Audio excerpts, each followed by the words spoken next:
on these champions, you don't need a whole lot of gold or attention to be able to find the windows to take over a game and set up your carries. Oh, we are going to see both teams on the same sides, so TT on the blue and FPX on the red, and so far it is the exact same drafts that we have had since the start of Game 1. And let's see now TT if they want to try and maybe deviate a little bit from the path, and this time around they are not. They're going to ban away the Varus, but this time the Ezreal is going to be banned away here by FPX. So I actually really like this adaptation here from FPX. They're recognizing that Sam D had a hell of a lot of potential to pop the hell off in that first game. Yeah, and the thing that TT changed, right, is they left open the Lulu, which I like because you don't really expect to see FPX's bot lane pulling out the Lulu Kog'Maw with the way that FPX are playing. If a Lulu was picked up, you would a lot more expect it to go into the hands of Doinb. So this time around, TT may be signaling that they do want to play more around their bottom side. We have not seen Sam D and Patch bring out this bottom lane either. But with the champions that have been left open, FPX is going to instantly go towards that Lee Sin and might even just run back what they did in Game 1, because something we highlighted earlier in the day, right, is the way we've seen Kog'Maw comps attacked a lot of times is by taking that Akali early on and punishing these immobile hyper carries with champions that have an easy time of getting onto the backline. Yeah, but the Senna here, I like from the side of FPX. It has been one of the few things so far this split that LWX has looked very, very comfortable on. And as a team, FPX feel very comfortable playing around. They just feel very supportive, of course. Has a lot of different ways of scaling into. And, you know, once you get towards those late game team fights where the Kog'Maw should be doing a lot of damage, you can mitigate a lot of that and also put down a lot of pressure with that, with the Qs and, of course, the Ws coming in here when being able to put out all the shrouds. But the Senna Tab Kench locked in. The Nocturne is going to be locked here again for TT. Not a great game from Longxing on it. He was definitely not really having a great time up against Nuguri's Lee Sin, but with the help of Xiaopeng, they were able to make it work. And now we'll start to see now where FPX want to put those bans. I imagine they are going to continue to try and pile in onto these jungle bans to make sure that Xiaopeng doesn't have the same presence or same start he had in the first game. Yeah, they're going to take away some of these junglers that are also able to act as frontliners, like the Xin Zhao. I do want to say, I feel like after you see the Lulu as FPX, maybe you just all in on the Nocturne Akali coming out. The rough thing about that is that Lulu can still be put into a soul lane and just take out things like the Akali in lane, but now I wonder where FPX will go, because the Akali already taken off the board. I would expect TT to ban the Sylas here, and then as FPX, the only champion that comes to mind in mid lane that still acts as like a pseudo diver all in on the Kog'Maw would be going back to the Kled. But both Kled and Sylas left open for FPX if they do just want to keep all inning on champions that can be able to hit the Kog'Maw on the side of TT. Might not see the Kled, but if they do lock in this Aurelia from Nuguri, we could see the Lee Sin going towards... I know, I want them to. It's what I want in this game, but no, it shall not happen. The Diana locked in here does mean that Lee Sin will flex all the way to the end, so it could be going to Doinb, could be going to Nuguri. The Akali has been taken off the board, so TT very much aware of his Man of the Rift performance in that game 1. As TT now tried to round out their composition. I wouldn't mind seeing them have a little bit more, I was going to say engaged. The set has slipped through the bands, and this is exactly the kind of dive buddy you need to combo with a Nocturne. And the thing is, it's also another champion that can provide peel, can create space for Sam D to be able to play the game in later stages, because I was looking through champions thinking, okay, they need a tank, they need a frontliner, they want something that can buy space. Like you said, set going through draft is the perfect thing.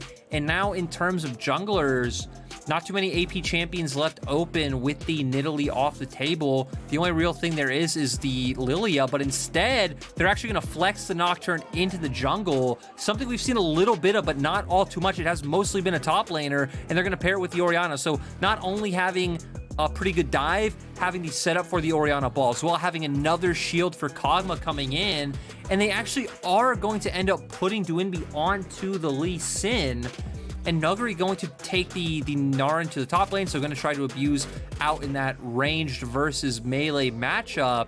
And when we look at FPX's composition, it's all topside focused, obviously, but especially indexed into TN being set up to be that big carry in the mid game. And then if it goes late enough, right, it's all about LWX and how many stacks he can get on the Senna. I think TT's composition is a lot more straightforward. It has two modes where it can play out, because if FPX either botch a play, overstep, if TT can find an advantage early game, it can function as that engaged comp that you were hitting on, but you also just do have a lot of peel. You have Orianna with their shield, Sek can just sit in front of the Kog'Maw and create a barrier from getting onto him. You can even use the Paranoia defensively and try to help in that way. So I think TT's composition this time around is something that I do like more than what FPX have brought out.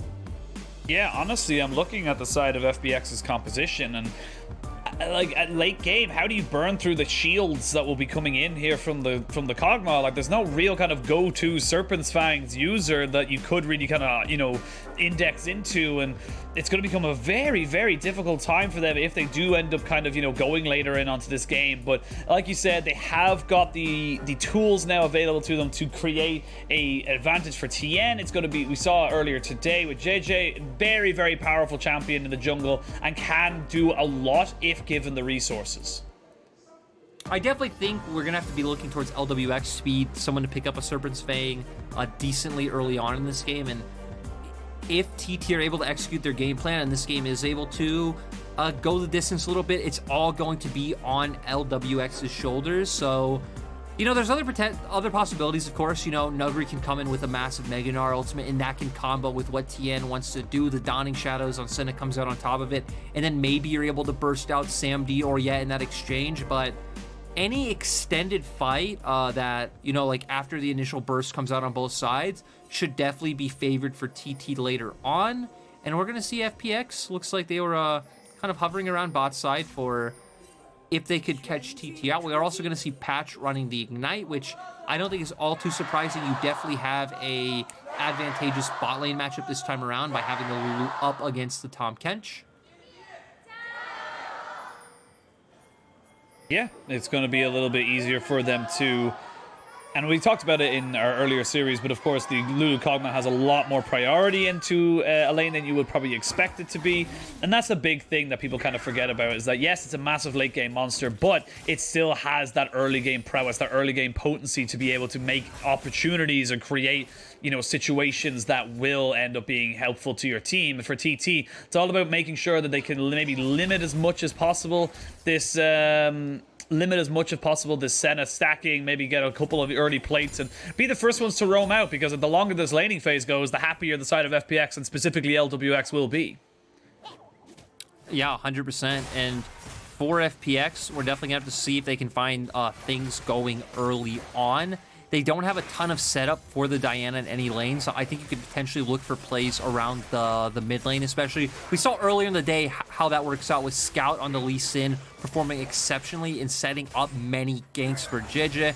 Get behind, yeah, once you have that kick up available. Shannon with Tien coming in with the burst and comboing his Moonfall, and that's really when we're going to start to see FPX's comp get a lot of mileage out of the champions they're running. So both compositions are kind of fine. Just clearing out, I'd say, your first two rotations of jungle camps.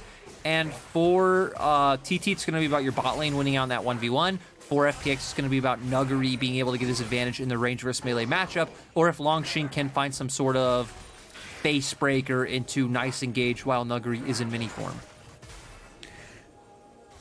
See how they want to go, as we now see the priority very much going in favor of TT. You saw a bit of early kind of, you know, back and forth thing and skirmishing happening, but it really is difficult for the F side of FPX to sustain that long term, and this is where your advantage kind of comes in for TT. It's going to be down to TN and the rest of FPX's solo lanes to really kind of find themselves in a, you know, an advantage around the map, as TN will finish up clearing his Gromp and find himself a nice early scuttle as well. So going to be on an equal footing to Xiaopeng, as we now go and see what does either side want to do. And it's almost kind of, it's a crazy thing to me as well. Like, by the time these first clears are done, like, you get your level 6 so quickly in the game from what I remember when I used to play it years ago. And it does mean that the game just gets very far accelerated should someone end up getting snowballed. And for Doinby, it's going to be very easy for him to be able to kind of bully out the Orianna. Like you mentioned earlier before, once he hit those levels, he gets those extra points of W to be able to clear the wave. And it's going to be what he can do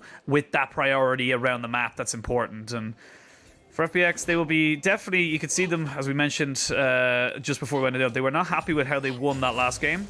And I imagine they're going to try and maybe clean up their act just a little bit as they come into game 2. And TT actually making a play towards mid. Doonby is totally fine, though. I also like that before the resets came off, we actually saw Xiaopeng path back towards top side. He sat in Tri-Brush, but Nugri with a really smart reset, so he didn't end up going down to the ganks. And it's going to pan out the way we expected, right? Both teams feeling secure to just go through the first 2 rotations of their jungle camps relatively fine. FPX are finally posturing for a gank up topside, but Longxing as a ward, he's doing fine. I think that was a ward that was dropped potentially by Xiaopeng last time he was there, or maybe Longxing just hovered and got it, but now we're going to see Xiaopeng having a slight advantage in terms of his clear because he is already on his Raptors, and maybe with Nugri's wave bouncing back towards TT, that is where Xiaopeng can set up his next plan of attack once he makes his way up there. A much slower game this time around. I think both sides very happy to scale up. Just as I say that, we do see Nugri trying to see if he can... Yeah. Penguin, Nugri started call, at least bought a call now. I think he bought that off his reset, right? So... Yeah. that shows that FPX know, hey, you know, at least these first few minutes we are totally fine farming up. It also shows he knows he's very safe in the lane. It doesn't need any dueling.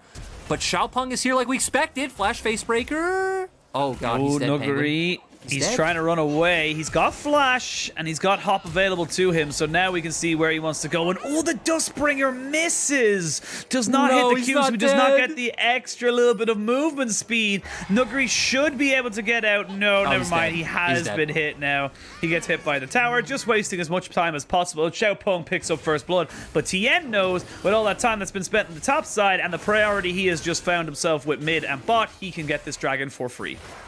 You know what I liked? I liked my Flash Facebreaker call Penguin. It was super play-by-play-esque of me, but, you know, I did get a little bit... Thank you, sir. Did get a little bit too excited right away once Nocturne did miss that Q, thinking, hey, Nugri's out of here. But sadly, there was still an Orianna in the mid lane. There was really no safe way for him to escape, so it does go down in the end. FPX, gonna answer with the Drake is nice, but ooh, I like what TT are doing. They're just going to go back to the same strat as game 1. They're just trying to take Nugri out of the game. Doesn't even matter if you go for the dive. What? 2v3, and it's actually a 2-for-1. We do see them now trying to equal out onto the top side. You don't have Mega just yet. He has gone into it. No, he's not going to be able to get it. And the last turret shot does not take down Xiaopeng. Nice little move here by TT, reactively making a play on the other side of the map. We talked about that so many times, but I want to see how that bot lane started out because TT getting a trade back is huge. Yeah, and we see it looks like Doinby just gave up mid-wave, gave up, you know, like a few CS to make a TP play down towards bot side because his TP is gone. And we are going to get the replay coming in. LWX and Chris just looking for it. LWX gets chunked so low. And, I mean, he gets taken down by Sam D because of it. Still, FPX are going to be able to pick up 2 kills in return, but I think that feels pretty nice as Sam D to get that one. And I don't even think he lost out on too much XP. It looks like he died after a lot of the wave already had gone down to turret as well. So, you know, sure, missed out on a little bit of gold, but got it back with the kill. Didn't miss out on too much XP. And I think Sam D's feeling fine with that play. He still has his flash as well. Yeah, sells everything. Fun fact as well, when he goes into his passive where he, you know, turns into his other skin and blows up, he still gains XP while he's in that form. So is actually good at just kind of delaying it if should any minions end up going down onto the turret. But again, great move here from TT. Able to make something happen at the top side. We're able to trade back relatively okay in the bot lane. And now Sam D, he's going to be feeling pretty solid to kind of run around with this and, you know, run around with this like death Lulu, as I like to call, for patch and maybe impact the lanes a little bit. Yeah, just moving away from bot side because TT are the team posturing to get this Rift Herald. Not a huge fan of this play for the side of TT. I would have liked if they just kept funneling resources onto Sam D rather than something like this, which is just like an immediate, you know, injection of gold whenever they do decide to use it, and not really worth, I think, splitting up the resources and the gold when you are the team that has this Kog'Maw that would benefit so greatly from just sitting in the bottom lane, picking up more CS and so forth. But TT are going to full commit to a full-on, like, map split, they realize, hey, we can't walk back towards bot. They're going to make this play up towards top side. Yep, they are going to drop the Rift Herald straight away, so that will be Shelly getting the point. And this will actually bring the turret down to almost dead as well. You will have Nuguri popping into Mega Gnar very, very shortly. So the Shelly burn him down just before he does. Even though he pops into it, it doesn't matter. They're going to give that one over to Sam D. Exactly what you talked about. They want to give resources to the Void Puppy, and the dogs got his bone. Yeah, so they are at least winning out, but oh, nice kick from Doinb. Whoa, Doinb, so well played, even between two towers and the shockwave. Doinb making it back for his team again and again. We cannot highlight this guy any higher than we do. As I say that, Xiaopeng goes in, and he's going to find himself one kill. Not able to get the other one, but does get Tien's flash, and that is a good reactive play here from TT. They're going toe-to-toe. I mean, that's the thing, right? Because if we just compare the top play to the bottom side reaction to FPX, no one on TT is covering the bottom lane turret. So by default, TT are going to get more because they're able to pick up the kill on Nuguri. FPX adapting to that, move towards the mid lane. Doinb sets up that pick onto Ye. But Xiaopeng with you know, nice awareness goes down to pick up that kill as well. We're going to see Tien initially able to force out the flash. Things look fine as of now. Doinb misses the Q, but it doesn't matter. Goes with the ward hop into the kick. And it seems like the missed Sonic Wave kind of gave a false sense of security. But doesn't matter. Xiaopeng was here. Doinb was half HP. He has the damage to take him down and gets a summoner on top of it. Yeah, it was kind of, you could clearly see the call there from Doinb was like, oh, we're making this happen. You're not going anywhere, Tien. We are making this kill happen. And by hook or by crook, they did get it. Yep, Rocket Belt has been finished up, so that's with the 2 early kills there for Tien, able to make something happen. But I will say the 4 early kills and 2 early kills and 2 early assists for Xiaopeng. He is able to equal that one out with his own stride breaker. And we are starting to see the junglers be, again, those big focuses for both of these teams, really the big carries for them in this early game as they wait to try and see, you know, the Kog'Maws, the Gnars, and of course the Sennas with that first early item. I just can't wait till we get the team fight where, you know, Xiaopeng ults and stride breakers to follow LWX, and Tien just, you know, ults and rocket belts to get on the Sam D, and we get to see, you know, which jungler and which peel setup is superior. See what way it works out for them. I will say, for the side of TT, they have got the 2 kills onto their Kog'Maw, of course, so the kill distribution a little bit more in favor of the Kog'Maws. The gold is dead even, but there is 2 dragons now for the side of FPX. We saw how important those early stacks were in their first game. We'll see if they can make anything happen now in this second one, but yeah, it's going to be so difficult, really, for the side of TT to really make this, you know, stick right now. I feel like with the playmaking ability you have with the likes of Lee Sin, Diana, hell, even with a Tahm Kench with the Abyssal Voyage, you have a lot of ways of catching people out on side lanes. As Doinb maybe thinking he could take on the set, but waiting for Tien, I think, is definitely the right call, as both junglers are hovering around for their solo laners. Yeah, they both know what is going on right now, and with 1 turret to 1 turret, side lanes are open, and side lanes being open, I think overall favors FPX for the fact that, you know, Gnar and Lee Sin feeling quite content in the side lanes, where for Orianna, you're never really going to be able to over push or be threatened by Nuguri. Xiaopeng. Ooh, not quite able to stick onto him. They do get the kick as almost goes down to Nuguri in the top side. That's what we're saying, Penguin. The Orianna in the side lane, you are not comfortable sitting up there against the Gnar. Yeah, it's going to be a lot harder for you to be able to do anything. The Gnar has just got so much ways of, you know, getting on top of you once he hits the Mega. A lot of your little poke damage gets mitigated once he hits the Mega, gets that extra little steroid of HP, and yeah, not looking too strong on this top side. Needs to try and find himself into team fights. Use that Nocturne Paranoia on top of the Shockwave to maybe set up his team to maybe get the Nocturne, or excuse me, the Kog'Maw into a good place. But speaking of in good places, Tien is not in a good place. They're going to jump into it. There is the showstopper, but the Abyssal Voyage is enough to keep Tien alive. And you can see the TP's coming in. Longsheng going to have to get the wall growth on top of him. Can they get this Void Puppy going? Patch is there in the front lines as Longsheng does eventually fall down. We're going to see LWX flashing away to try and get away from Xiaopeng, but Sam D's moving forward. Sam D is feeling confident, and they're on the wrong side of this fight now. Sam D trying to see if he can catch people out, but he's got to be careful. There is going to be a Dragon's Rage kick available for Doinb very shortly, and they do not want to get themselves caught out. They'll steal the red buff, which was the whole point of that entire play, but Sam D on this Kog'Maw now has 4 kills. remember, Penguin, that after the initial cooldowns from FPX's comp come out, they actually don't have all too much to offer, right? Like, Tien uses ultimate, doing Dragon Rage, and the full combo comes out.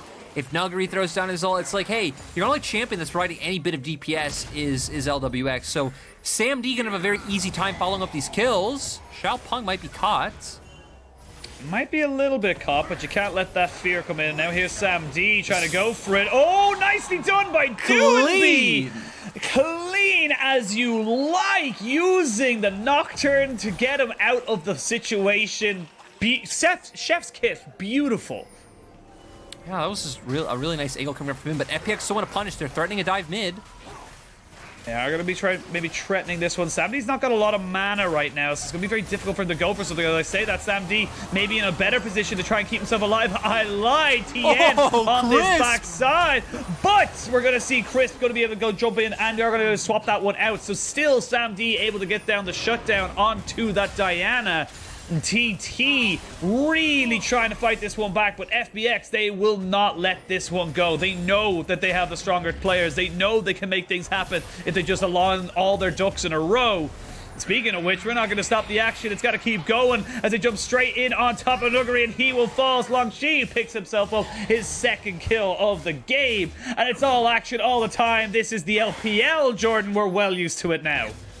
And me and you were asking for a bunch of scrapping before this game started, and we're getting it. I love that Chris was the true support in that moment. Flashes forward and devours Tien. Made it look like he wasn't going to go down, but in the end, he still did.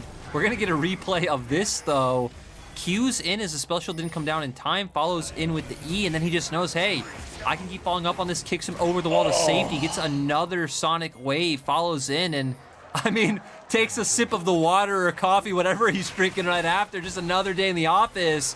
And then here was also so cool as well, right? Tien going in, finds the burst down onto members of TT. And then there's Crisp, goes in with the eat, but still spit right back out immediately. And SamD able to find the kill with his passive.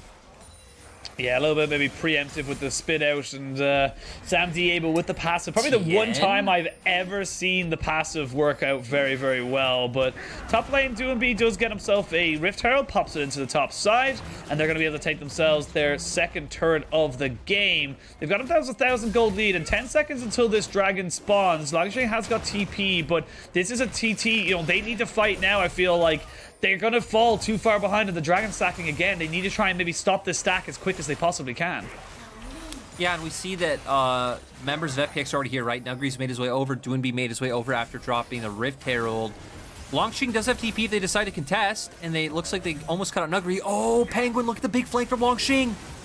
He's going for it. He's going to go for the showstopper to end all shows. They're going to go and jump in on top of this. Going to use the strike breaker, bring everyone back in onto this fight. We're going to see the ultimate out from the Senna as they jump in now with the paranoia. So that's a lot of sustain out of this fight. You're going to try and see SamD getting jumped on. He gets wild growth on top of him, but it's all the shockwave is massive. But they got the Cogmaw. Now the damage is severely mitigated. It's Tien. It's DoinB. It's the jungle mid combo. Double on triple. It's a full house for FPX, and they are back in the game. I can't believe they were able to actually pull that off. LWX got picked off almost immediately by Xiaopeng and but Nuguri found the angle onto SamD, gets the ultimate instantly. Tien and DoinB following up as DoinB 3,500 assists. Sounds good, but man, that was an insane angle by FPX to find, and TT a little bit, giving it over to them, but great capitalization. Want to say best 0-5 Gnar I've ever seen in my life. Watch Nuguri in this fight. Nuguri has eyes for only Cogmaw, and he just stops the DPS for so damn long. And we see, again, the fight starts off TT favored. Xiaopeng finding his way onto LWX, but look at SamD trying to walk forward, and Otto gets instantly ulted by Nuguri, and then DoinB and Tien just instantly know at the snap of the fingers we go in, and then there's all the DPS down for the side of FPX. And the fact that TT's members were so grouped as well led to where they were able to take the fight so decisively, and it didn't matter that was still up, you're just left by yourself. Exactly, you know, he was still up, but he got immediately exhausted by Crisp. His damage was severely mitigated. There was just not really a lot he could do about it. Now FPX got themselves out of nowhere, 4,000 gold lead, sole point in 3 minutes and 10 seconds, and they're looking towards maybe pushing. We haven't even got Baron for them, and this is the FPX that we thought would come in game 1. We thought this would be the style they would go for, this, you know, quick, aggressive pushing forward as Longsheng gets hit by a boulder and now knows that Nuguri is around. They're trying to go for something, but look at the mid lane. Look at the minimap. This is just going to be a very easy kind of time now for TT to be able, or sorry, for FPX to be able to push in TT into their base. And now the thing is, I think Doinby and Tien are so far ahead, but we need to pause. We do need to pause. Flash burnt there by Nuguri, keeps himself safe, but that's the paranoia down. Now FPX know they can go a little bit more aggressive. They can push a little bit further forward. They can start taking down these tier 2s, start making these long lanes a little bit longer, and this is going to be great with the Baron spawning in 30 seconds. I mean, we look at items coming out for Tien and Doinby, both of them. I mean, Doinby a straight up item above, yeah, and Tien about half a component above. Oh, see, immediately when the engage comes out, you're going to force out flashes, because the end of my point was going to be they have so much burst together, if they dive on any of TT, they are just dead. So TT very clearly recognizing that. I was going to say TT clearly understanding that as well as they move forward into this, and yeah, needs to be so careful. Does not have a flash anymore. Trying to see if he can just push back at arm's length. Patch as well needs to be in a little bit of a little bit scared of that bush. It's a very scary bush, the Fnatic Death bush, as they look to see it. Oh no, oh no, oh no, oh yeah, as they jump straight in on top of him with the Senna and the Tahm Kench ultimate. It's as easy as that. Patience is a virtue, my friend Lyric, and that was a very patient Doinby. I mean, Doinby was patient. LWX also extremely efficient, gets an assist while taking the red buff. And FPX say, hey, what is a better time to Baron than we kill the enemy mid laner? Our top laner is about to have Mega. He has his ultimate available. Doinby might be caught out in the mid lane, though, but it's going to get away. But now we see, Penguin, do TT respond?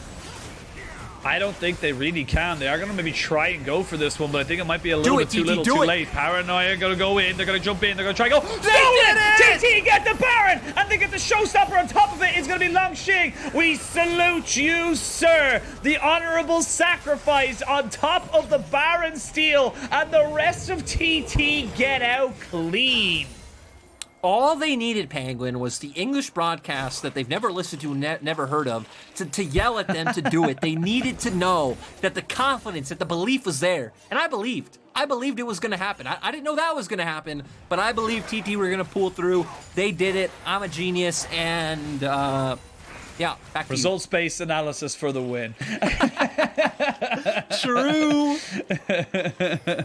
But now 10 seconds. You've got the Baron now for 4 members of TT. You have a teleport here for Longshi as they look to maybe try and stop this Ocean Soul. This is a big one here for the side of TT. TP coming in. This Dragon is going to be taken very low very quickly. They're going to have to try and go for it again. Paranoia not quite back up just yet. He goes in. Stolen again. He does it again. Xiaopeng has your number, TN. And now the fight can really begin. We're going to see the Paranoia use. Shockwave only landing down onto Chris. There's going to be Nuguri with a fantastic Gnar ultimate. You may have Baron, you may have stolen the dragons, but you will not have this fight.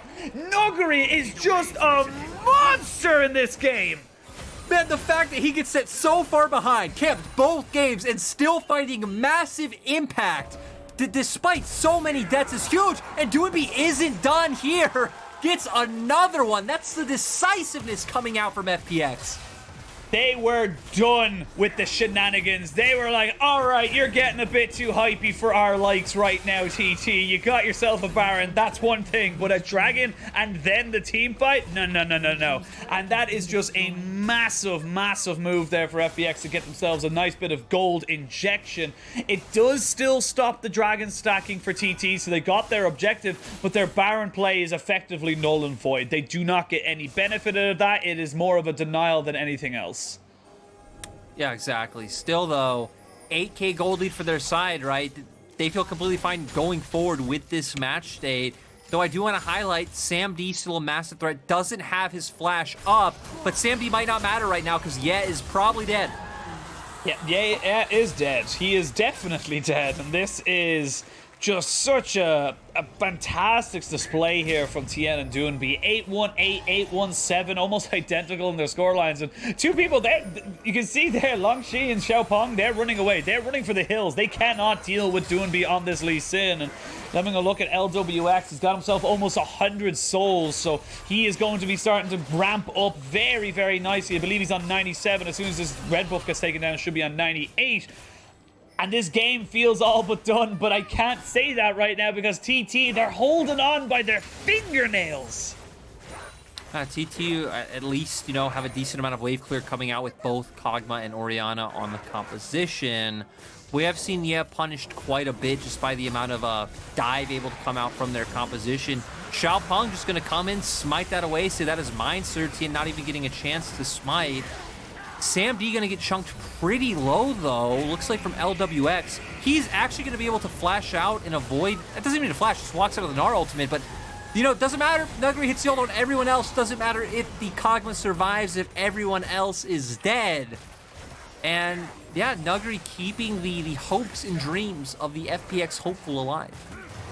Yeah, you can see Doonby's determined. Doonby is really aggressive right now, you know, and I suppose an attitude switch or swap was what was kind of needed from after the game one. Yes, they won, but it wasn't really in the manner they would like to have. And Doonby's feeling it. He's looking for aggressive plays. He's looking to push forward. He's not playing Mr. Nice Guy anymore. And they're going to jump straight in on the Sam D. And he's not done yet. Him and Tien comboing this Lee Sin Diana combination. It's a 4-man ultimate for the Shockwave, but you don't have your Kog'Maw anymore. You don't have a way of getting any damage down to stick. And that's going to be an easy retreat now for FPX.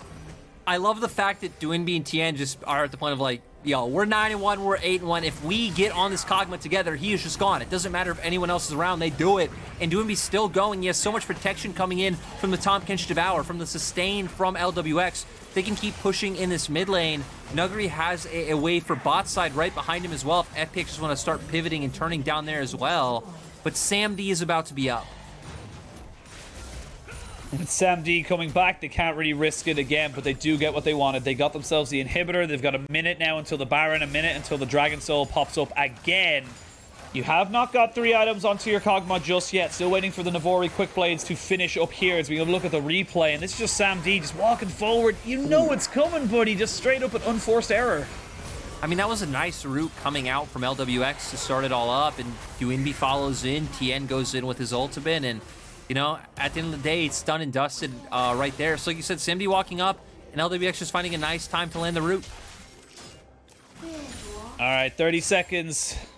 Where do you make your line? Where do you draw your line in the sand, TT? You need to find yourself a position. What do you see? I also just noticed that, you know, LWX did not go the normal Senna build, right? We typically have Divine Thunder or Senna almost every single game now, but instead opting back into that Kraken Slayer kind of shows how little of the focus he has been in this game with how much the other 3 topside members have been popping off. And speaking of topside, Doonby's going right back at it.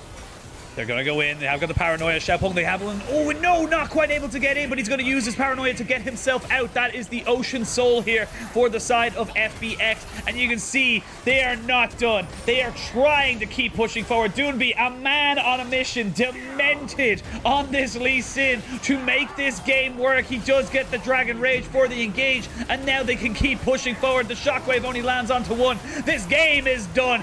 Doonby is just determined. Look at his eyes. He's crazy, pushing forward, does not care. He is a man with only 1 goal, and that goal is to win 2-0 with FPX. They will take themselves the win. They will go up and bounce back after their loss. And Doonby was very much going to be the MVP of the series for me. He was determined to win. I mean, he was the member we highlighted that we wanted to see take charge, take the lead in beating down TT, and he definitely did that. You can see they were not happy after the first game win, and even now, you know, they don't look all too ecstatic. Probably still, you know, rearing over that defeat they had the other day against LNG, but still, win's a win. They got the job done. This time around was a lot nicer. And it's so weird to think. Wasn't Sam D 5-1 at one point in that game? Am I crazy? Yep. I think Sam D was 5-1 at one point in that game, and I think he ended 6-6 or something like that. Just FPX. Something, yeah. After that one fight where Nuguri was able to find that massive ultimate onto him, it's like they just never let go of their control over the game. No, and again, I gotta, yes, it's a win. It's a 2-0. TT, a lot of positives to take from that series. I think Xiaopeng looked fantastic. I think Patches looked the best we've seen him so far this split, and really kind of pushing forward to kind of maybe make this Sam D Patch bot lane work. But for FPX, honestly, like, again, we talked about it at the start of the day. Success means very, very different things for these guys. Doinby's got a smile. You can see he's trying to build up the momentum and build up a little bit of energy for his team. But that wasn't the performance we expected to see in this matchup. We said it right before we came into it. This should have been FPX absolutely stomping. Game 1 took a lot of energy out of them, and Game 2, the first few minutes of it, again, very, very shaky, very, very dodgy. It was down to Tien and Doinby bringing it back, but I do feel like Doinby was just an absolute monster. You could see how intent he was in those last few skirmishes of like, I'm winning this game and there's nothing you can do about it. And you could just see, like, again, there's like very small things in FPX's gameplay throughout where it causes issues. We hit on some of like their ways of like reacting to tempo or trying to cross map on the opposite side and typically coming out behind on those trades. Then we saw this game the problem with the dive bot where they ended up giving over kills. That's not to take away from FPX's win, right? Because at the end of the day, it was standout, it was pop off. But I think it's to highlight that there are still little holes that FPX are trying to figure out.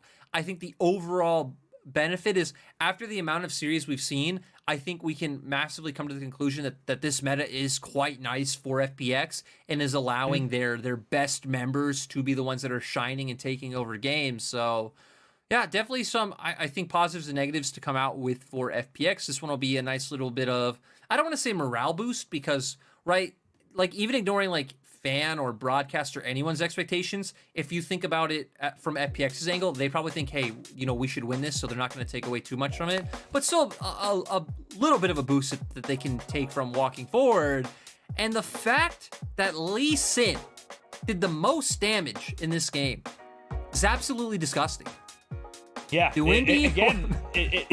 was a man demented. He had an idea, and that idea was to be realized regardless of whoever thought was, what was going to happen. He was so determined to take the win today that he will make it by hook or by crook. And for FPX, great win for them, of course. It does put them up in the standings again onto a 3-1. So, obviously not the most perfect start to the season that they probably wanted, but still a nice little kind of booster before their next few series, because next week, FPX go up against WE, then they go up against RNG, and RNG are kind of like going to be rolling back into the likes of the season after having an extended break because of quarantine after MSI wins. So it doesn't get that much easier for FPX, and this is a big win for them to kind of push forward towards that middle part of the split.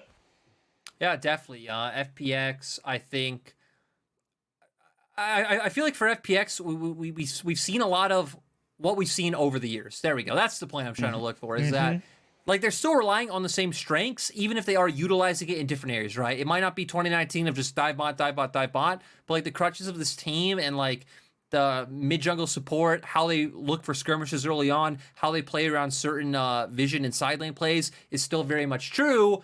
And obviously, Doinby's going to be the MVP. I don't think anyone doubted that. And I mean, just overall deserve. This guy was a man on a mission today. He was 100% deserving of the win of the MVP today. And again, this is just FPX kind of, centered around this one player, in the sense of like, this is their star. Yes, you have Nuguri on this team and he is playing fantastically. Ooh. Don't get me wrong, but why are we showing this, Penguin? Why are we showing this? Yeah. He got a kill. That's all that matters. This is the one that I like. This is again, man on a mission. It doesn't matter what he missed, what he hit. He was making a play happen because he needed to. And this is just a combination between the two players. And I think that when you look at FPX, I think the big thing that we can come out of this is their top side of the map is terrifying. Nuguri, Tien, and Doinby all played fantastically this series. I 100% agree. I think even Crisp had good moments. So, yep. you know, FPX overall doing fine. They're still keeping LWX on champions that he's able to perform the role that's needed of him for this FPX roster. And, I mean, that one as well. You know, you said it's not cheese. I still think Bush plays are a little bit cheesy, but hey, there's actually nothing wrong with cheese. Actually, a big fan. I love big cheese. Yeah, I love cheese, man. There's nothing wrong with it. There's nothing wrong with it. No one's saying it's wrong. No one's saying it's bad. You know, a little bit cheese. But there's a connotation. There's a tone. There's a tone when people say cheese. Like, oh, it was cheese. Like, you didn't get it properly. You Okay. Cheese. If they say it like that, but if they say like, "Yo, that was some cheese," you know, like. Yeah. I want Nelson to in an interview or something. It's like, man, the cheese, just same magnifique. But we're gonna leave our cheese discussion for a moment. We're gonna send it over to Wendy, who's got Crisp on standby to talk about the win. Hello everyone, welcome to the interview, and now I'm standing by with Chris from FPX after getting a 2-0 victory against TT. So congratulations on today's win, and also you are well known for the early game roaming in the actual game, but it seems in this best of 3 you are more likely to stay on the lane and also with the marksman. So could we know more about the reason behind the change of playstyle? Maybe is this because of the characteristic of the meta or anything else? 那首先恭喜你们今天2-0拿下比赛的胜利。我们松松一直都是就是前期的游走都是很有名的嘛，但感觉你今天好像更多的会待在线上，然后和 AD 在一起。然后所以说想问一下，你有这样的一个打法的一个变化是为什么呢？是可能因为版本的特性吗？还是有些其他的原因呢？最近这个版本就选的一些英雄就机会可能就是没有像之前一样那么多，然后大家都会打得比较小心一点，就是机会的话可能会。跟之前相比较起来的话，要稍微减少一点。I think this is because the characteristic of today's meta. I think it's because in the current meta, many people will play more meticulously in the early game, and also because of the characteristic of the meta, maybe I can stay more on the lanes and also to like help the whole team. And also let's move on to today's game, because in this game, TT, the opponent's team, they really play around the top lane a lot with countless top tower dive, but you guys were able to have a very clean team fight after this. So how did you guys manage to react to this? And maybe have you guys said anything to maybe console Nogri a bit?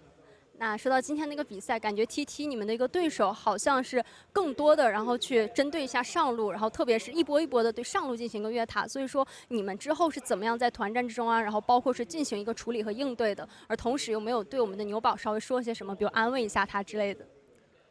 因为他每次其实被对面很多人抓的时候，就是有一些时间点是，就我觉得就是被抓死的话可能会还好，因为他们只是就单纯的就把他杀了，但是我们能获取到一些其他的资源，然后在他被抓的时候，就是我们队友有做一些事情去弥补，然后就是其他的队友可能会装备更好一点，然后就利用剩下的人去打团就好了。